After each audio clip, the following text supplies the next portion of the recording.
हे kids, कैसे हो आप सब। आज मैं आपको ईमानदारी के बारे में एक कमाल की कहानी सुनाने वाला हूँ। ये कहानी आपको सिखाएगी कि सच्चाई और ईमानदारी का क्या महत्व है। इसका नाम है ईमानदारी का फल राजू की कहानी। ये कहानी एक छोटे से गांव के एक किसान की है। तैयार हो ना? चलो शुरू करते हैं। ये कहानी आपको बहुत पसंद आएगी। एक समय की बात है, एक छोटे से गांव में राजू नाम का एक गरीब किसान रहता था। राजू बहुत मेहनती और ईमानदार था। भले ही राजू के पास ज्यादा पैसे नहीं थे, लेकिन सब उसे उसकी मेहनत और ईमानदारी के लिए जानते थे। गांव के लोग उसे बहुत पसंद करते थे। एक दिन जब राजू अपने खेत में काम कर रहा था, तो उसे एक चमकता हुआ बैग मिला। वो बैग बहुत ही सुंदर और आकर्षक था। उत्सुकता से उसने उसे खोला और अंदाजा लगाओ क्या था उसमें। वो बैग सोने के सिक्कों से भरा हुआ था। हाँ, वो सोने के सिक्कों से भरा हुआ था। राजू की आंखें चमक उठीं, लेकिन उसने तुरंत सोचा कि ये सिक्के उसके नहीं हैं। राजू एक पल के लिए शांत बैठ गया और सोचने लगा। उसने सोचा कि ये सिक्के किसी और के हैं और इन्हें रखना गलत होगा। वो अपने दिल में जानता था कि ये पैसे उसके नहीं हैं और इन्हें रखना उसकी ईमानदारी के खिलाफ होगा। उसने सही निर्णय लेने का फैसला किया। बिना किसी देरी के उसने बैग उठाया और सीधा गांव के मुखिया जी के पास गया। उसने सोचा कि मुखिया जी ही सही निर्णय लेंगे। राजू ने मुखिया जी को वो चमकता हुआ बैग दिया और बताया कि उसे कैसे मिला।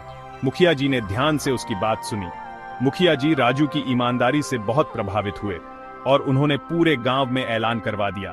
उन्होंने कहा कि अगर किसी का कोई कीमती सामान खो गया है तो वो सबूत के साथ आगे आए। गांव के लोग इकट्ठा हुए और ध्यान से मुखिया जी की बात सुनी। सभी को राजू की ईमानदारी पर गर्व हुआ। कुछ ही देर में एक बूढ़ा आदमी आया और उसने मुखिया जी को बताया कि वो बैग उसी का है और वो रास्ते में उसे गिरा बैठा था। बूढ़ा आदमी बहुत परेशान था। मुखिया जी ने उस बूढ़े आदमी की पहचान और उसके द्वारा दिए गए सबूतों की जांच की। उन्होंने ध्यान से सबूतों को देखा और परखा। जब उन्हें पूरा यकीन हो गया तो उन्होंने वो बैग उस बूढ़े आदमी को लौटा दिया। बूढ़ा आदमी बहुत खुश हुआ। बूढ़ा आदमी राजू की ईमानदारी से इतना प्रभावित हुआ कि उसने उसे इनाम देने का फैसला किया। उसने राजू को धन्यवाद के रूप में बैग से आधे सोने के सिक्के दे दिए। उसने राजू को धन्यवाद के रूप में बैग से आधे सोने के सिक्के दे दिए। राजू बहुत खुश हुआ और उसने बूढ़े आदमी का धन्यवाद किया। गांव के मुखिया और सभी गांव वालों ने राजू के इस नेक काम की बहुत तारीफ की। सभी ने राजू की ईमानदारी की सराहना की। उस दिन सभी ने एक बहुत ही कीमती सबक सीखा।